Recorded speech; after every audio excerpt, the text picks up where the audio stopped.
Good morning. I'm going to get started this morning. Once again, from our spot here at the Mexico Institute and the Wilson Center, we of course want to, just say that our hearts go out to Congressman Scalise and just, really say what a horrible event this is and how much we're thinking of the congressman, his aides who are also involved in the incident, and all of their families. It's definitely sets a somber mood at the beginning of something that we want to be a positive conference and a positive day, but we should definitely keep that in mind and recognize what's happened. Senator Cornyn will not be able to join us. As a result, I already mentioned that Congressman Hurd will not be able to join us, but we're delighted to have the folks that we do have here with us. Congressman Henry Cuellar, thank you very much for joining us. Thanks for being here this morning. Governor Doug Ducey of Arizona has also graciously offered to join our initial discussion. He's still going to be speaking later in the day, offering more formal remarks at our and offering a more formal session at our lunch.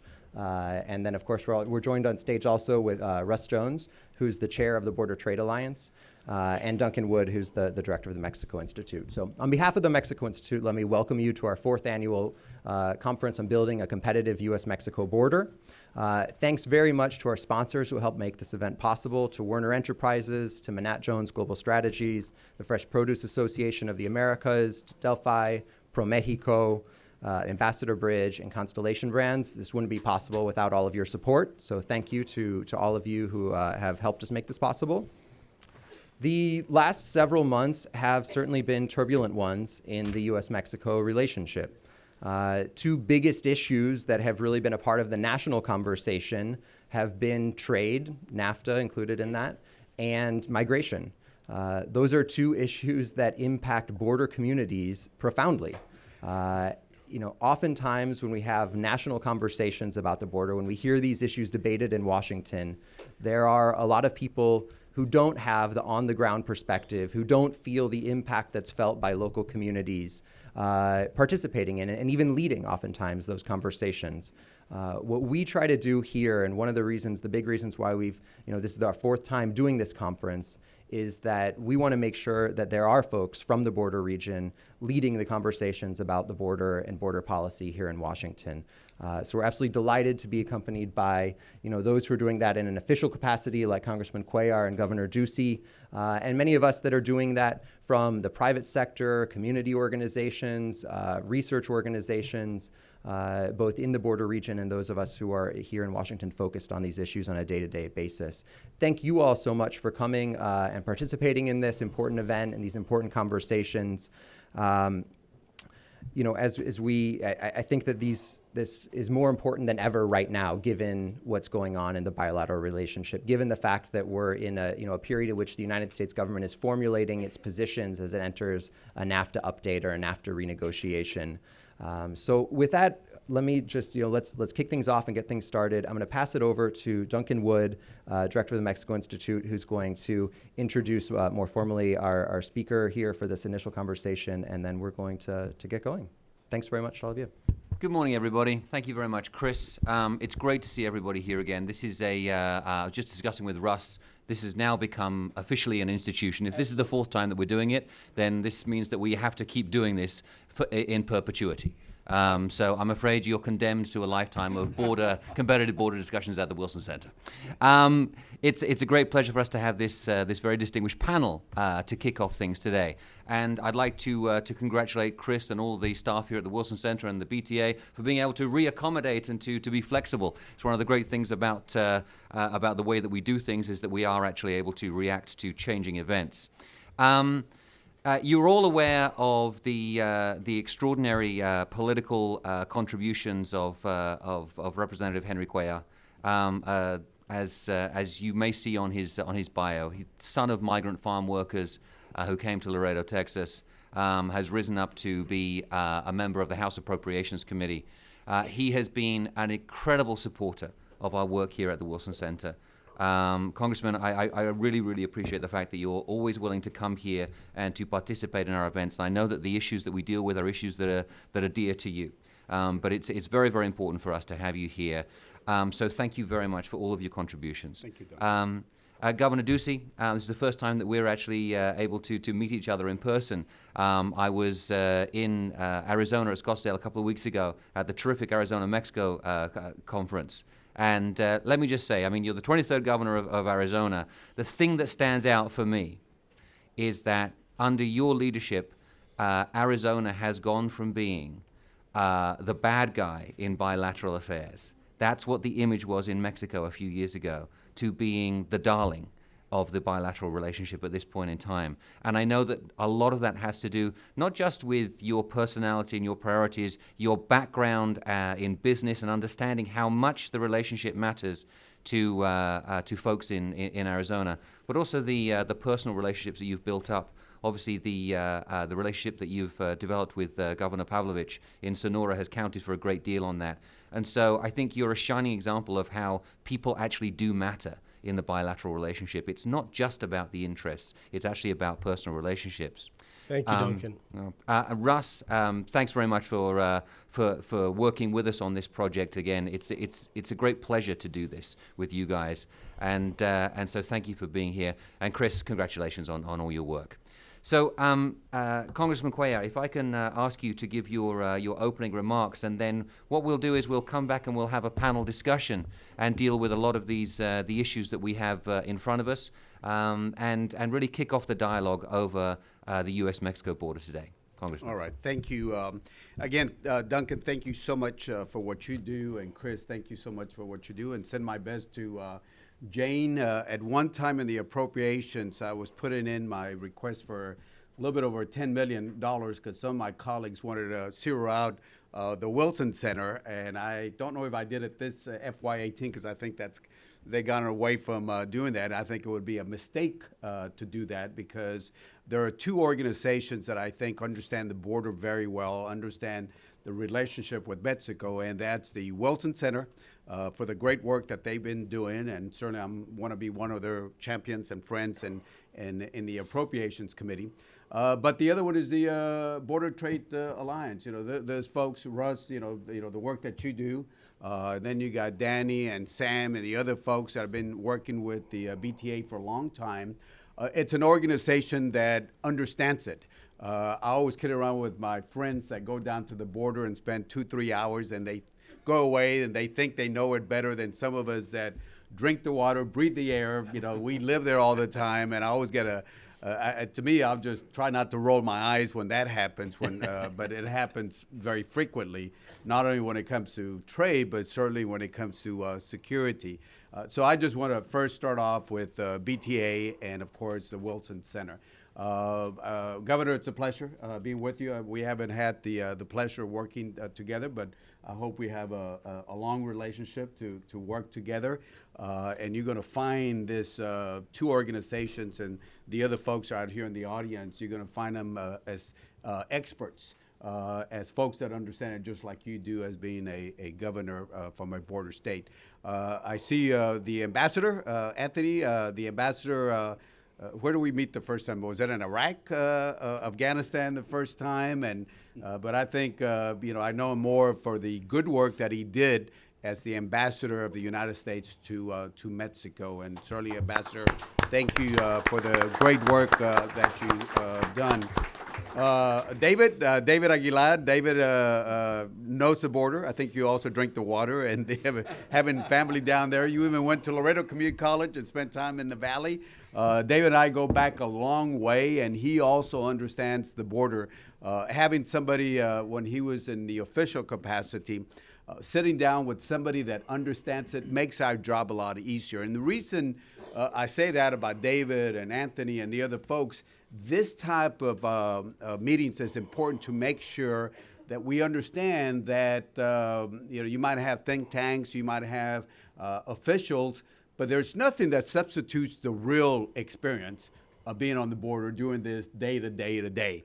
And the more input we can get from the folks that are there, like I always say, we drink the water, breathe the air. I was saying that to Secretary Kelly the other day because he said he was a couple hours in the Valley. I'll say that to anybody is just try to take the input or take the input from the folks on the border like yourself that do this every time. Let me just say this. First, let me say something about it. I know you mentioned it.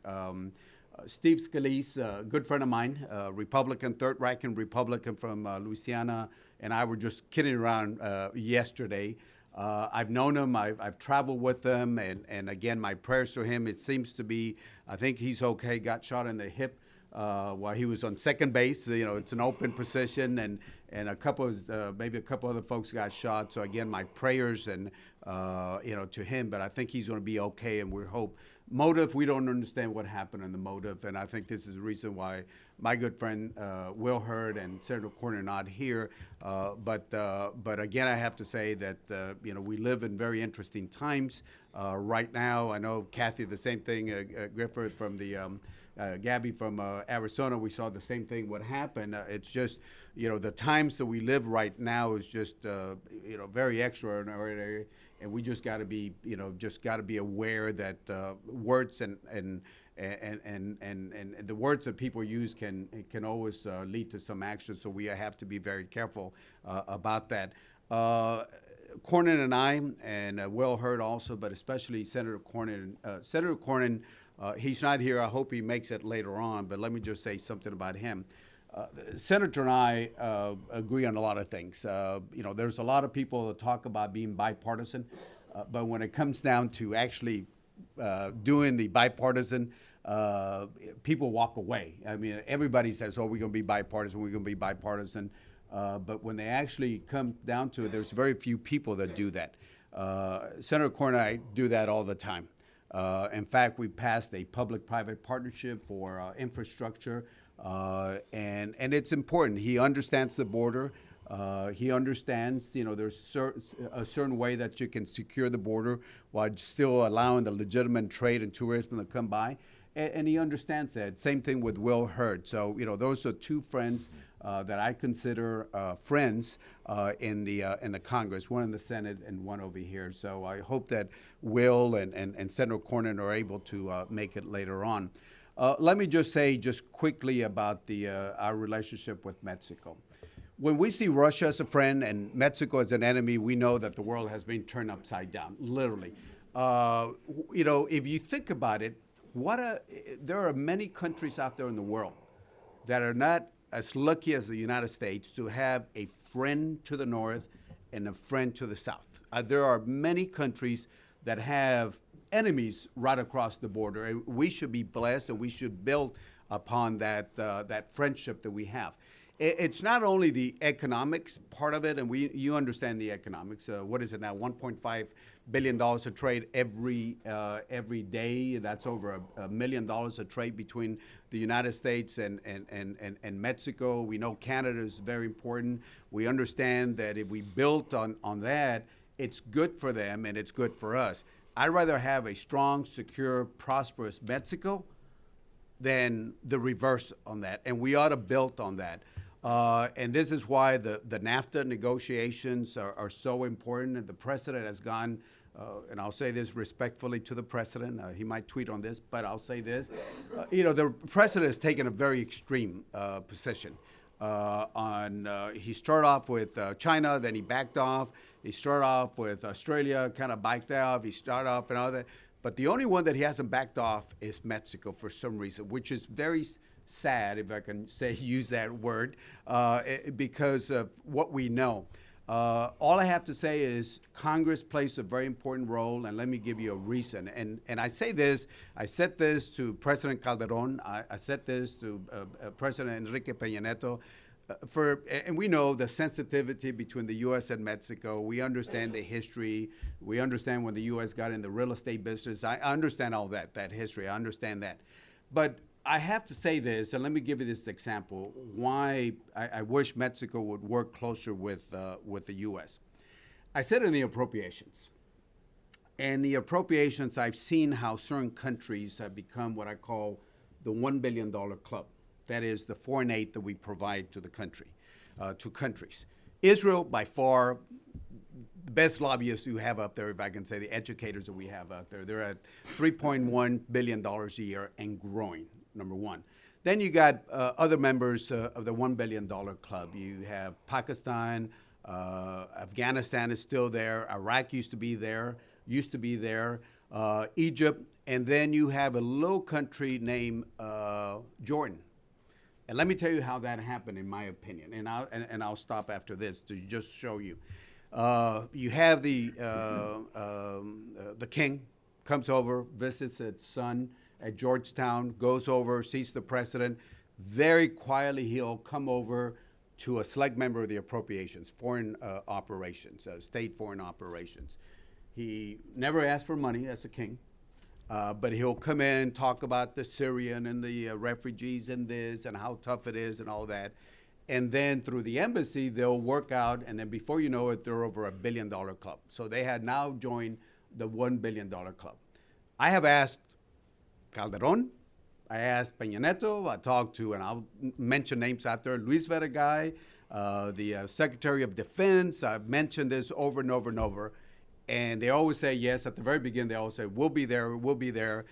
Last time we were with President Peña Nieto, I mentioned it to him also. I said, I'm going to take care of this. We're going to get it done. And up to now, for some reason, they avoid that. Now, they'll go and talk to Kushner, or they'll talk to other folks, which is fine.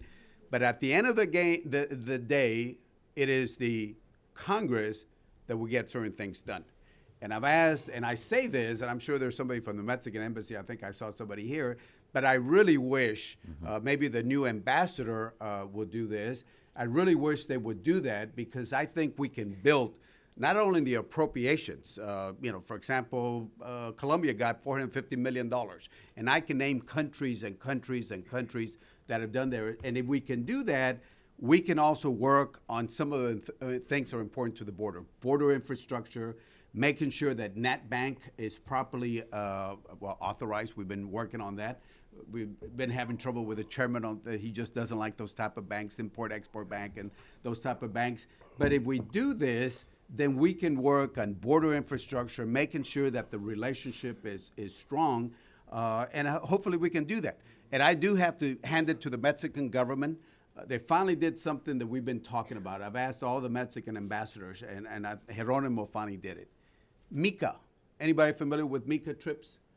Mexico finally did it. He said I was going to be the padrino and take one of the first ones, and we'll see. But MICA trips, why is that important? Israel does that very well. Other countries very well.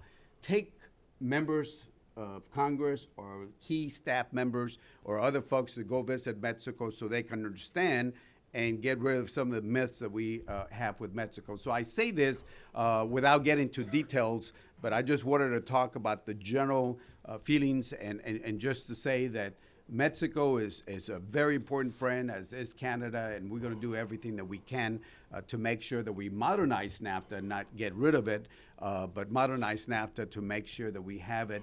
But more importantly, that the relationship with Mexico, will we see Mexico as a friend and not as an enemy. So again, I thank Duncan and Chris and everybody here at the Wilson Center, especially the Border Trade Alliance, for the great work that they're doing. Thank you so much. Thanks.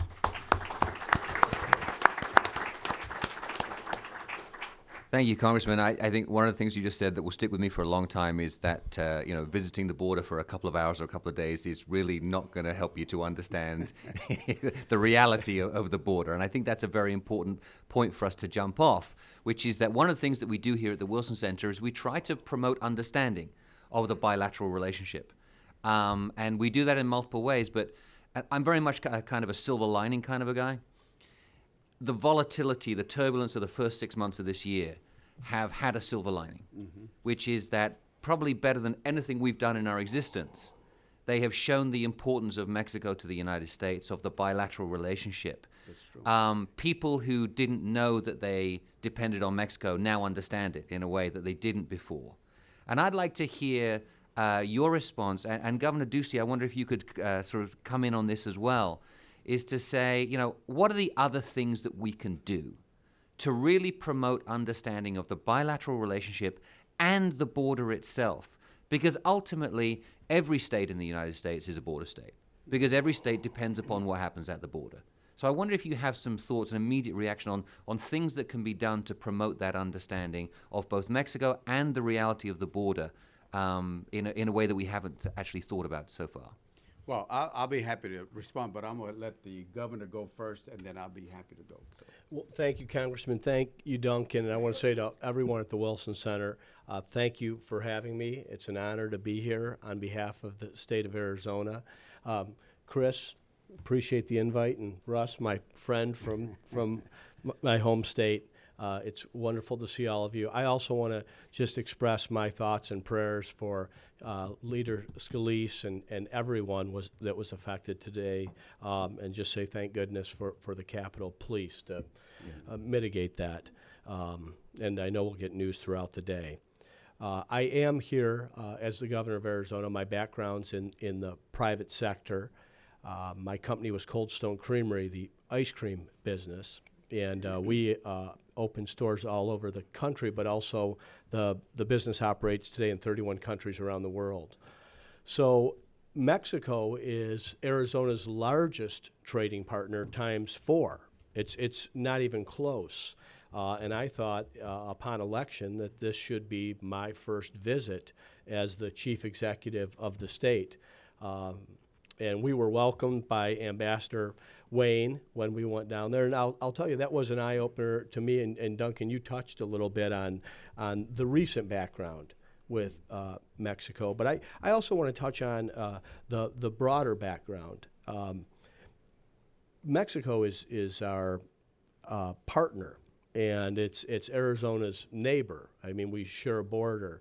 Governor Paul Fannin, years before I ever came into office, said, you know, God made us neighbors, so let us be good neighbors.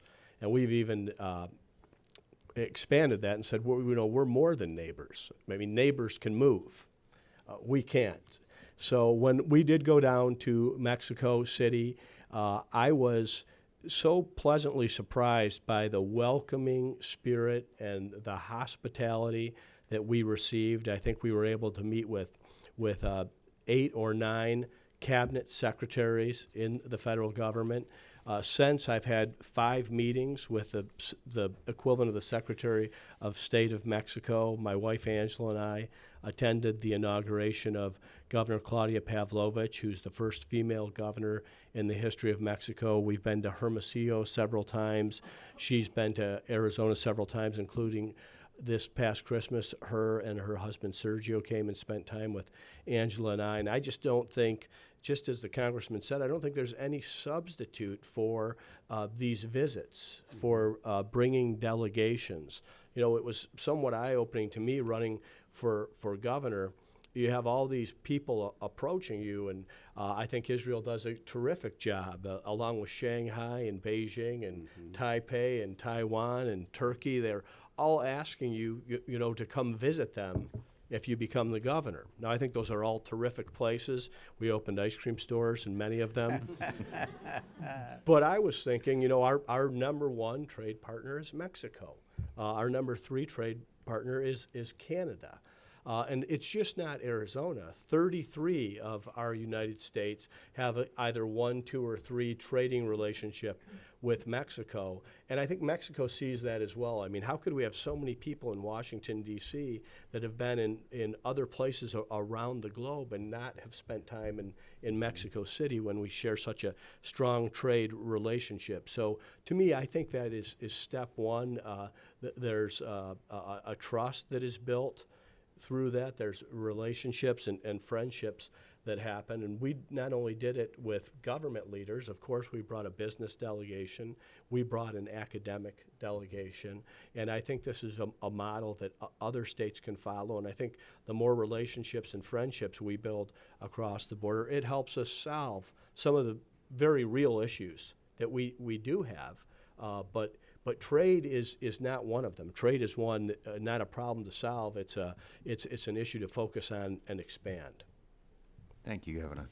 You know, one of the building up.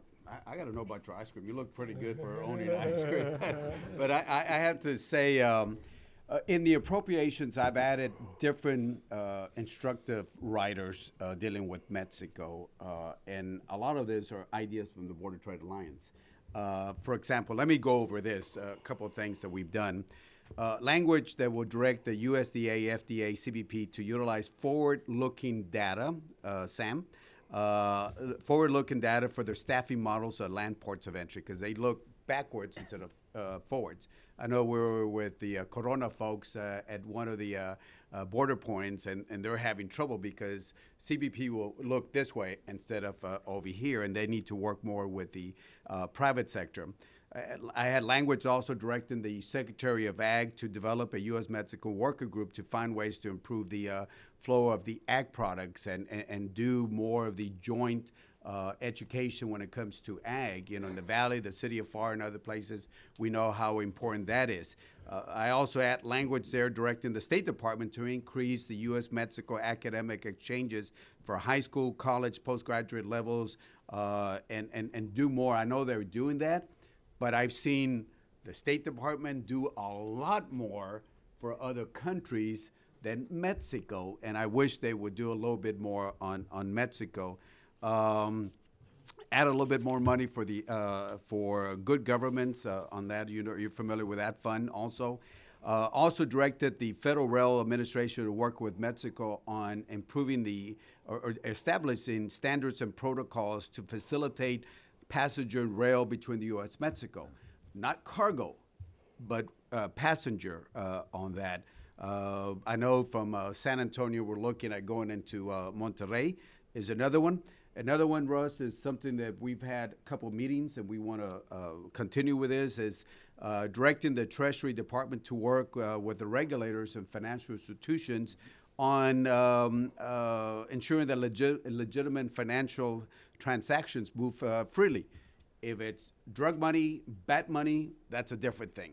But you cannot assume that all money coming in from Mexico is bad money. And that's something that we need to work on. I know that Master, we talked about how sometimes actual cash was taken away because we don't have that set up. These are issues that I brought up to the U.S. Trade Representative's office about some of the things we need to look at. It's not only the transaction of goods and services, but also the money. How do we make sure that we work on the free flow of money, legitimate money, keep bad money out? So those are a couple of things that we're looking at. And finally, the other thing is on security. You got to understand, I think the ambassador understands this and David understands this, folks that we're working on. Some people feel that Mexico's not doing anything for our security, but let me give you a couple of things. If you look at the visa system that they have, it's set up to help the U.S. in so many ways. Imagine if one day Mexico woke up and said, you know, we're going to start letting all the North Koreans come into Acapulco. Or we're going to start letting all the Iranians come into Cancun and other folks that might not be very friendly to the U.S. They have a visa system to help us. Or if one day they said, you know, we're going to kick out all the U.S. law enforcement out of the U.S., out of Mexico. I mean, they do a lot for security. To say that Mexico doesn't do anything to work with us is wrong. And this is a type of understanding that we need to work with. You know, we need to work a lot more to secure the southern border. And I'm talking about Mexico's southern border with Guatemala. In fact, the last time I was with Secretary Kelly was the border of Guatemala and Mexico. And we got to work with Mexico to make sure that we establish that relationship. But again, there are people that go on those false symbols, you know, put a wall, what I call 14th century solution called the wall, and that's going to solve all the problems. You know, people don't understand when you talk about the wall, for example, 40% of the people that we have in the United States came in through a legitimate visa or permit.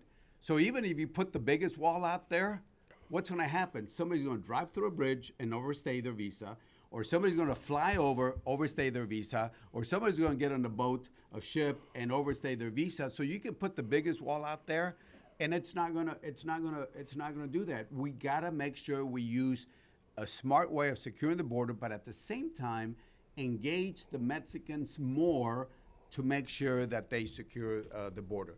I'll finally say this on security. Remember the 2014 situation when we had Central American?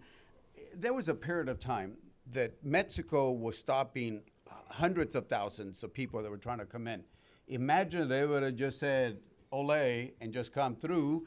Those folks would have come in to the border itself. So we just gotta be smarter and understand and listen to the people on the ground on how we secure the border and still have this strong, prosperous relationship with Mexico. So let me just say this: we got FY 18 now, as you know, we just finished one, the appropriations, and I certainly want to work with the BTA and with y'all on anything else that we can work to make sure we have that strong language there with Mexico. So while somebody's talking about rapists and murderers and all that, there's some of us are very quietly working on passing a border infrastructure partnership like Senator Cornyn, or even this language that we have here to make sure we have that bond with the U.S. and Mexico.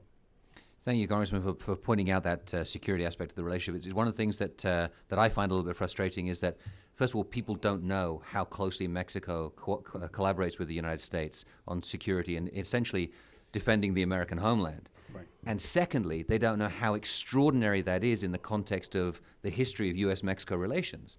In a very short period of time, Mexico has become not just a friend and a partner, but actually an ally on the security front. But let me turn it back to sort of the business side of things, Russ, and I'd like to bring you into the conversation here. Both Governor Ducey and Congressman Cuellar have been talking about how the importance of your ideas. Recently on Monday, although I think they may have extended it, there was, of course, the deadline for comments on the NAFTA renegotiation. Mm-hmm. And I'd really be interested in hearing from the point of view of sort of the BTA and your member companies what are the priorities vis-a-vis the border and from the point of view of border states in these negotiations? You know, it's interesting.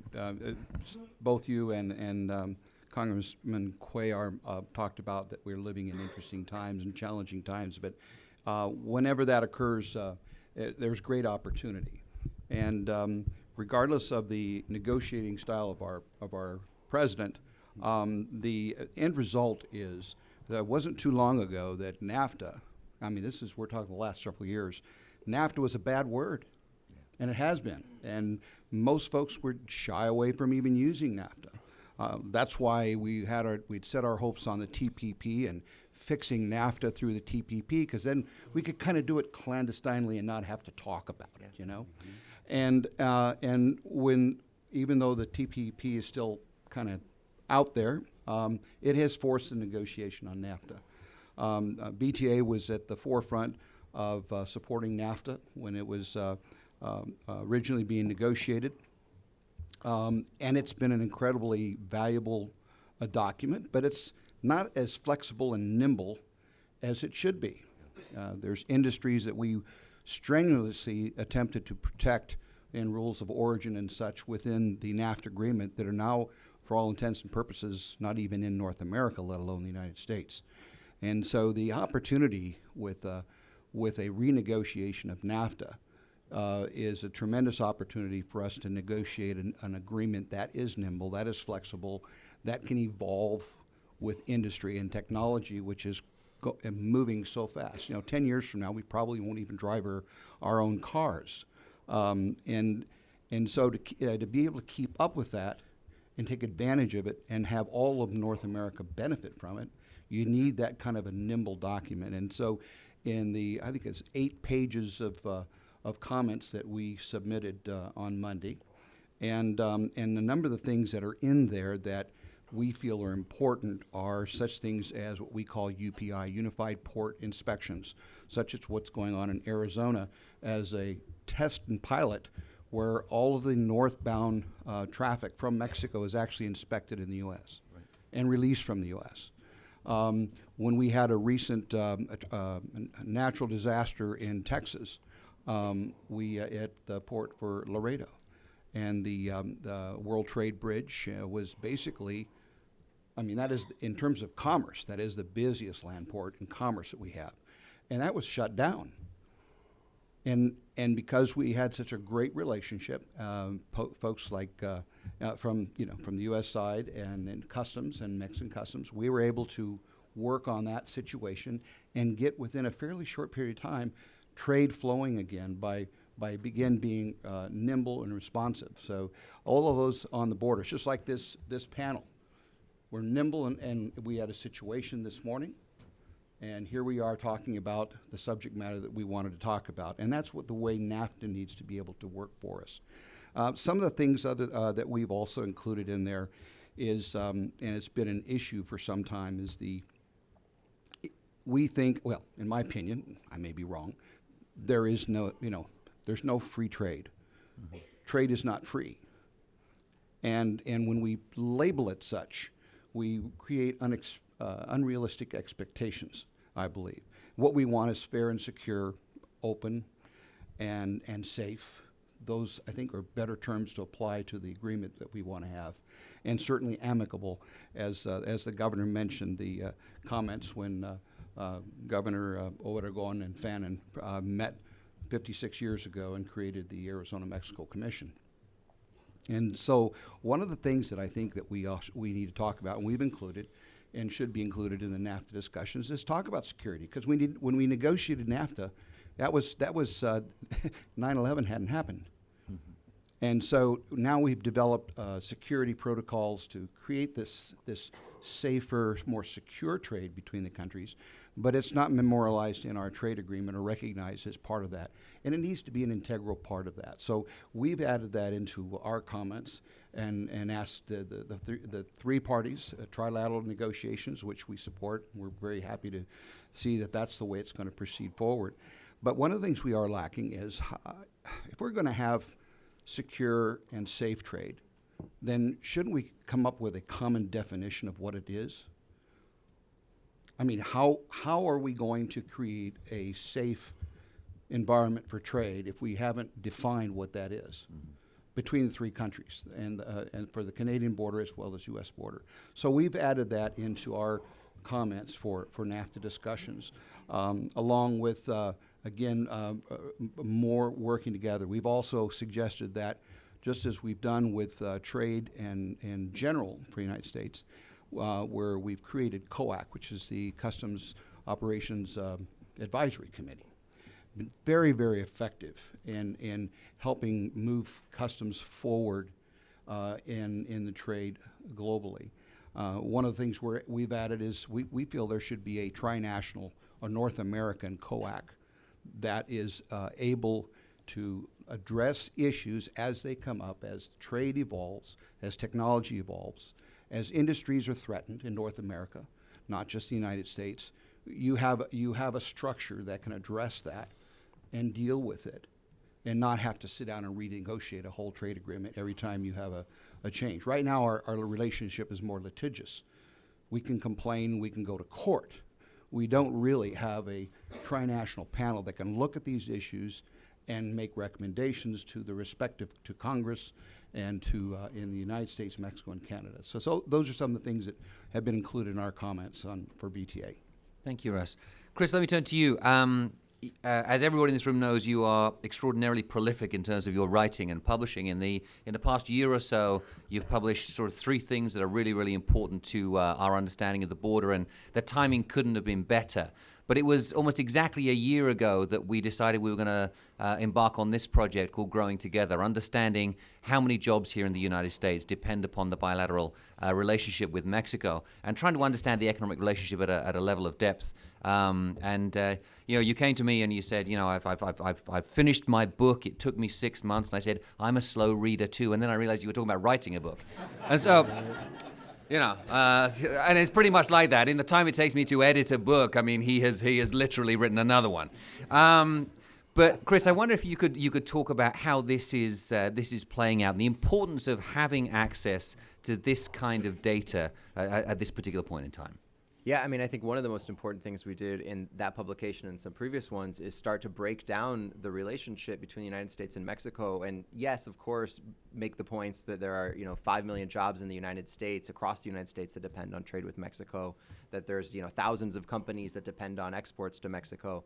But, realizing that in a political sense, in terms of driving a discussion, we need it to be more detailed than that. We need to know not just, that there are 5 million jobs nationally, but that there are, I don't know the number off the top of my head, but a couple 100,000 jobs probably in Nebraska that depend on trade with Mexico. And so we went in, we started to really dive into the relationship and try to understand that. And now, what's fascinating is actually just watching this conversation about U.S.-Mexico trade and the relationships unfold and see that it really is these specific constituencies that have helped, I think, really recover a narrative and recover a force to push us on what I would say is the right path towards a modernization of NAFTA rather than sort of throwing it out the window and starting from scratch. And, I think of the ag community, for example, as one that's been really important in driving that change in the conversation. One of the first, I think while it's a challenging period for the last several months, right? And it is challenging for companies to figure out when and where they could speak up without, putting themselves at risk, how they could get involved in the conversation. And we saw the ag community really say, for example, 30% of U.S. corn exports go to Mexico. So you saw corn farmers come out, and the organizations that represent corn farmers become immediately a huge voice in this conversation. And they started giving cover to a broader group. So, we saw a broader ag community come out and start being an important driver of conversations. And we've seen that really spread out, right? Through, now we do have the manufacturers, CEOs of top companies, Fortune 500 companies writing op-eds in the Wall Street Journal, really, explaining to us how it is that at a sector-by-sector level, at a community-by-community level, we are tied to Mexico. And I think this is a point that actually Andrew Seeley, who started the Mexico Institute, who's in the audience today, has made again and again. Mexico, there may be one or two other relationships around the world that are as important or more important than the U.S. relationship with Mexico in sort of broad foreign policy terms. But in terms of the way that people in their day-to-day lives are impacted by another country and our relationship with another country, there's no country in the world that impacts us on a day-to-day basis as much as Mexico. But we, as folks at a center like the Mexico Institute and the Wilson Center, and a lot of you in the audience too, as really important stakeholders in this relationship, the duty falls on us to help tell the stories, to help people understand that, right? Because it's one thing to say it, that Mexico matters and impacts our lives on a day-to-day basis. But how? Is it the fact that, you ate food, bread from a company like Bimbo that's, supporting thousands of jobs across the United States, and your bread might have been that you ate this morning, your toast, your English muffin from Thomas English Muffins is actually owned by a Mexican company? Is it the fact that your cousin, who works in an auto plant is selling, something, is making something that couldn't be made in North America without this partnership across the border? I think those are the kinds of things that we try to get into and really feel like there's a need to understand to really, get that this relationship between the United States and Mexico, and really Canada also, is very much mutually beneficial. And so we need to make sure that we preserve that and build on that as we move forward. There are absolutely, and we identify this in the report too, people who have lost out due to trade, due to globalization, due to technological changes that are underway. And we need to be aware of that and not just gloss over that. We need to understand these are real people and real communities that are hurting, and we need to find real solutions for them. But that doesn't negate the real positive outcomes that are there on the table as well. What we need to do is spread those positive outcomes out to a broader group of people rather than sort of trying to walk back what we've created between our three countries. Terrific. We've got about 9 minutes left in this panel, and I think it would be terrific if we get a couple of questions from the audience. So I don't know if anybody would like to. There you go. Hand straight up over there, Pat. Please, if you don't mind introducing yourself. I'm Pat Ottensmeyer. I'm President and Chief Executive Officer of Kansas City Southern, which is a very large presence in Mexico. Question for the Congressman and Governor, particularly leading border states. Talk a little bit about the presidential election in Mexico and the possibility that we could have a very interesting outcome there. We may have to cancel our next three panels in order to deal with that one, but yes, and a question right here. Let's take two questions and then we'll answer them, okay? Right here in front. Sam Bale, and I still work with the congressman and the Customs and Border Protection to try to get. You got a microphone though. Look at future. The other folks behind you can't hear you, Sam. Sorry, yeah. If you could take microphone. Take the microphone and then. There you go. To try to get Customs and Border Protection to look forward in the projections of manpower needs. We spend a lot of time, Chris, you know that. We've talked to them several times, and when they finally would agree, what we had to offer was access to confidential business plans that were sanitized Right. to them through third-party sanitizers. So nobody knows whose it is, but they're getting the data realistically. And then they come back with a mountain of requests that essentially amounts to a study to predict by the hour, by the minute, where trucks are going to cross. And then, come on, this is, let's just start if we could just give you the data that is going to be crossing the border in this region. And then you take it from there, because the other, that's $1 million study. And all we were trying to do is give them something for free. And so we're frustrated at not being able to do that little part. Thank you. And if you could pass the microphone just behind you, the gentleman over there. Thank you very much. Thank you so much, Governor Ducey. I come from Arizona. As a matter of fact, I have lived in Douglas, Tucson, and Phoenix. Thank you for your work. Just a clarification, the first governor of Mexico was Griselda Alvarez Ponce de Leon from the state of Colima. You probably meant that the first governor of Sonora is Claudia Pavlovich. But also I want to ask a quick question about what's your opinion about local governments, especially the city of Tucson, Mayor Rothschild, the city of Phoenix, Mayor Stanton, because they have started this dialogue with Mexico way before your administration. And as a matter of fact, I know pretty well Juan Ciscomani. We used to be co-workers in the past, and congratulations, you made a good choice. He understands pretty well Mexico, and he will be a bridge in the Mexico-Arizona relationship. Thank you very much. What was your name? Julio Espinosa. Thank you. Why don't you go first? And take Well, that question? I want to start with the first question on the elections in Mexico, Pat, that you brought up. The friends I've made in Mexico don't have a lot of comments on American elections to me, and I don't really think it's my place to have comments to them on their elections. I think what's important is that we build as many relationships as possible. To address the third question, I look at the mayor of Tucson, Jonathan Rothschild, and the mayor of Phoenix, Greg Stanton, as partners in growing this trade relationship. They predated me into office. I'm rather new to politics and have only been in the governor's office for 28 months.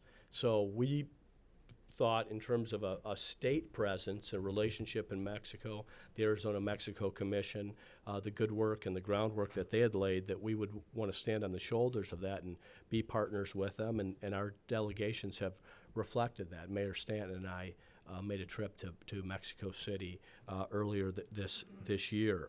And then just to touch on the CBP part of this, as a governor, I don't come at this from a partisan perspective. We are a border state, and there are issues on the border that we must address. I will say with this new administration and Secretary Kelly, my one ask of him was that his first trip be to the Arizona border. And he complied. His first trip was a Mexico-Arizona a trip, and we went down there 3 weeks after inauguration, and we had a large audience of people from both sides of the border, and I thought it was very constructive. We had local law enforcement, we had border sheriffs, and we had the Arizona Department of Public Safety. It was a terrific audience to discuss real issues and possible solutions. I will say that we couldn't get that audience in the previous administration.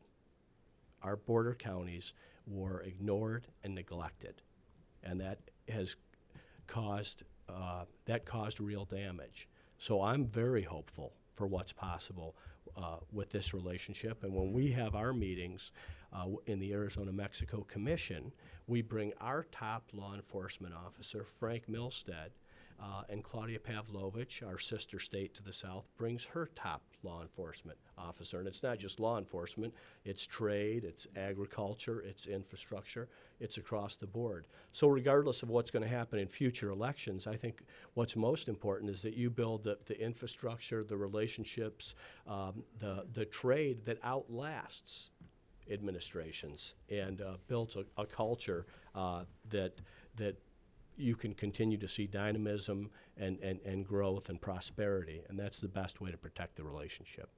Thank you, Governor. We're very much looking forward to your comments over lunch today. So thank you very much. Congressman. Again, to be fair to both administrations, I don't think I've seen a secretary like Michael Chertoff, whether it was the Obama administration or even Kelly. In my opinion, just generally speaking, they'll go to the border, they'll do the Photoshop like Kelly has and Jay Johnson did, with all respect to them. With law enforcement, they'll get they'll be showing the horse patrol, the border patrol, helicopter ride, maybe a boat ride. But my experience, the only one that actually sat down with the business community, because there is also a business community, was Chertoff. Congressman, I just want to say we're early in the administration here. Well, Okay. let's not interrupt Yes. each other. So I didn't realize this was going to be a partisan no, panel. It's not. No. Okay. I said to be fair to both administrations, Governor. So to both administration, the Obama administration and the Trump administration, is to make sure that, and the last one was Chertoff under Bush, a Republican. So I'm giving my compliment to Chertoff, in the sense that when they come to the border, we don't want to see the dog and pony show. I understand borders important, but you got to involve the private sector, because we can't forget the legitimate trade and tourism that's so important for Arizona, Texas, New Mexico, and California itself. And that's the only thing that I ask for. Doesn't matter, and I'm not going to D's and R's. I'm just saying is whoever the secretary would be, is to make sure that when you talk about border, it's also trade and tourism and retail and that relationship that we have with Mexico.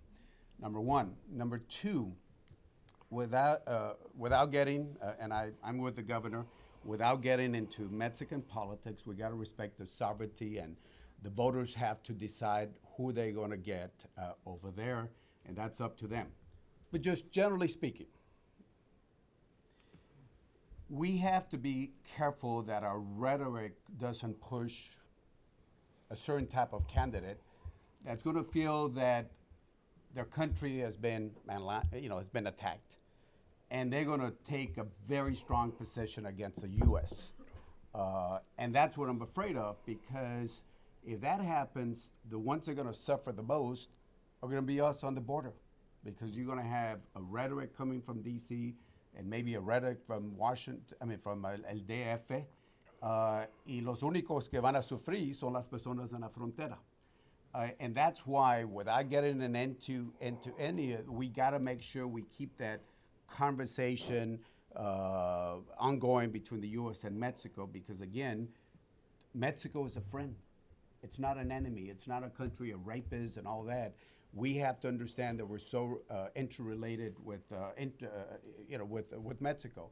Let me just finish this, Chris, and I don't know if you've seen this. The impact, and I always say that if you want to look at the map for how we negotiate NAFTA, there's two places to look at. The TPP, Russ, you're absolutely right.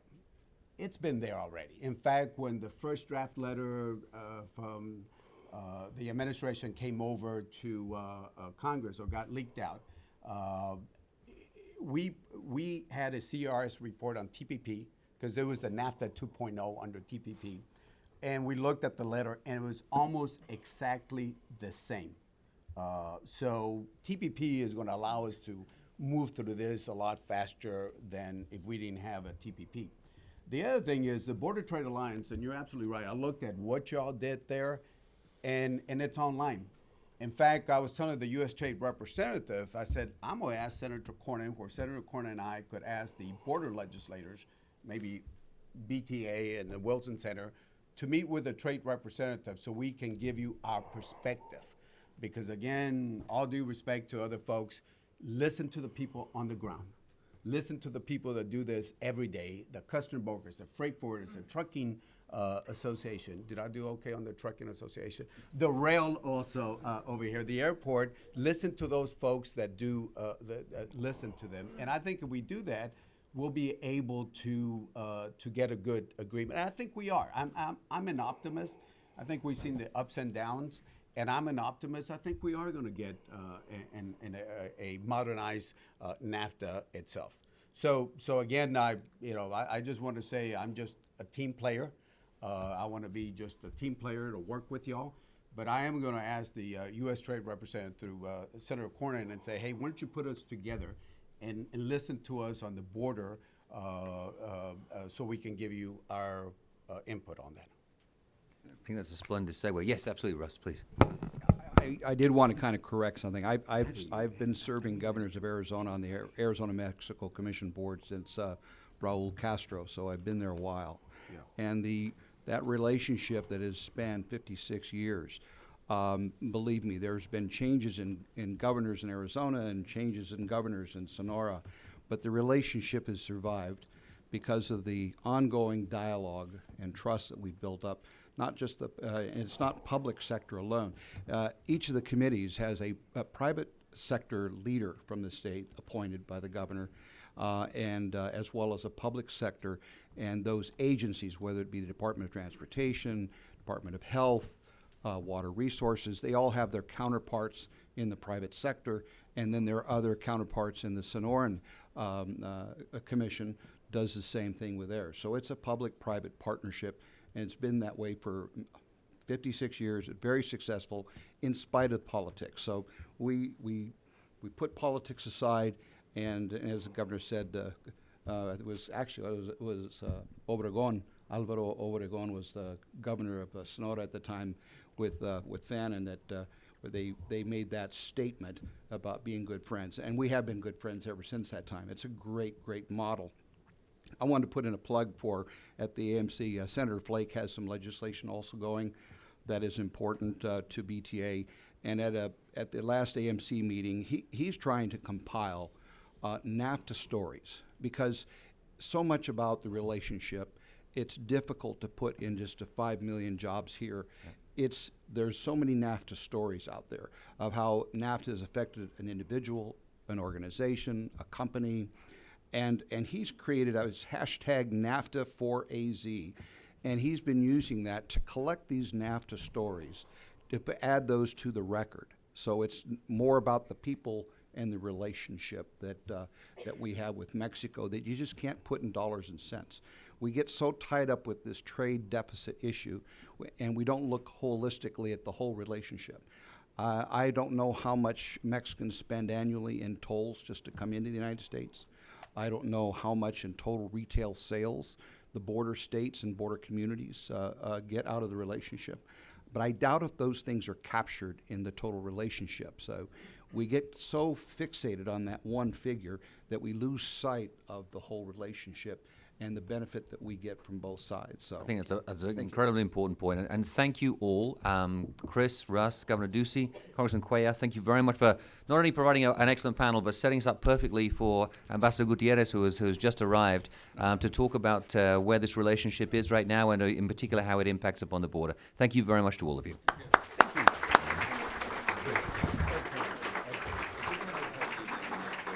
Yeah, definitely what it's Thank you. Governor, thank you. We'll see you at lunchtime. Are you going to go to the BTA down